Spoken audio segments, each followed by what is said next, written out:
यामध्ये आपण धक्कादायक एक वेगळा निर्णय आपल्याला पाहायला मिळतो, काय सांगा? मी पहिल्यापासून तुम्हाला एकच सांगत होतो, कोंडाघाट मध्ये खूप दिवसापूर्वी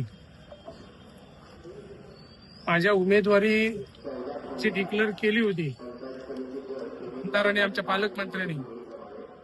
आणि लोकांच्या आणि कार्यकर्त्यांच्या सगळ्यांच्या मनात मी होतो.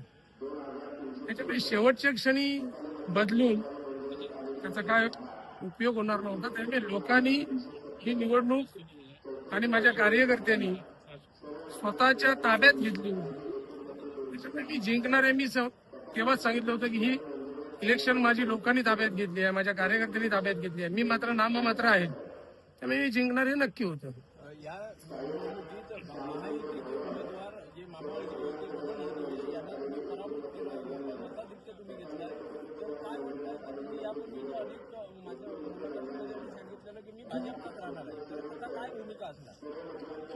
मी काय करायचं ते माझ्या जनतेला, ते माझ्या मतदारांना आणि माझ्या कार्यकर्त्यांना विचारून नंतरच त्याचा निर्णय घेईन. कारण त्यांनी मला उभं केलंय, त्यामुळे पुढे मी काय करायचं ते माझे कार्यकर्ते आणि माझे लोकच ठरवतील.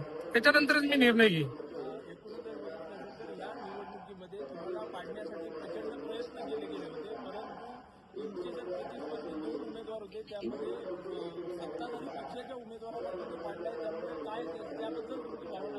एक लक्षात घ्या, ची इलेक्शन जेव्हा मतदार आणि कार्यकर्ते स्वतःच्या ताब्यात घेतात तेव्हा कोणी किती जरी समोर आलं तरी ते पाडणं शक्य नसतं.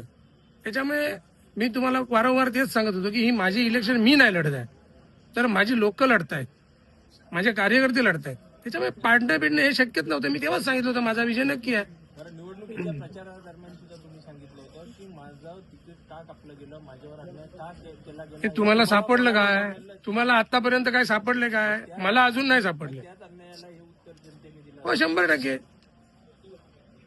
हे उत्तर तेच आहे.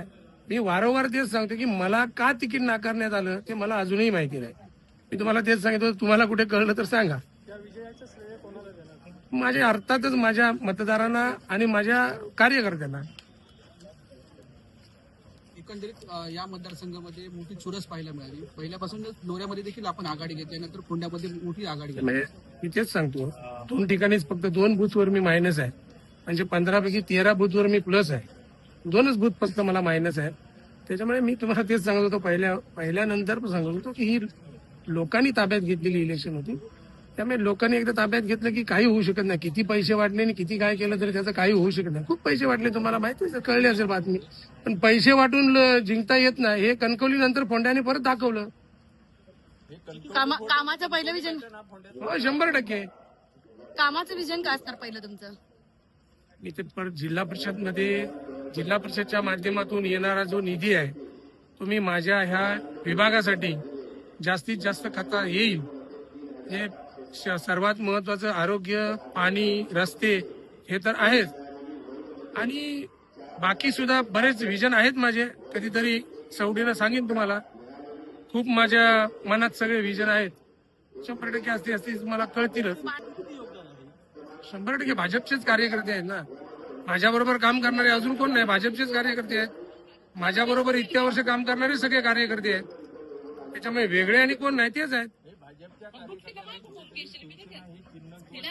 मान्यच नव्हतं, 100% मान्य नव्हतं. मी किती वेळा सांगितलं होतं.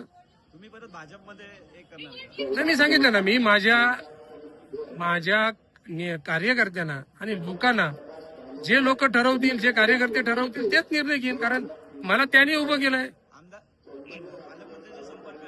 नाही ना, पालकमंत्र्यांचा संपर्क आहे, माझा कोणाचाही संपर्क नाही. मी माझे लोक जे सांगतील ते मी करेन.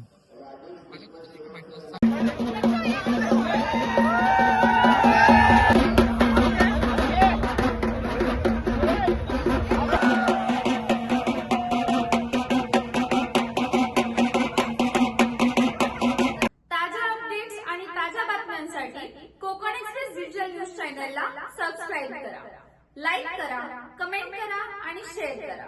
आणि महत्त्वाचं म्हणजे बेल आयकॉन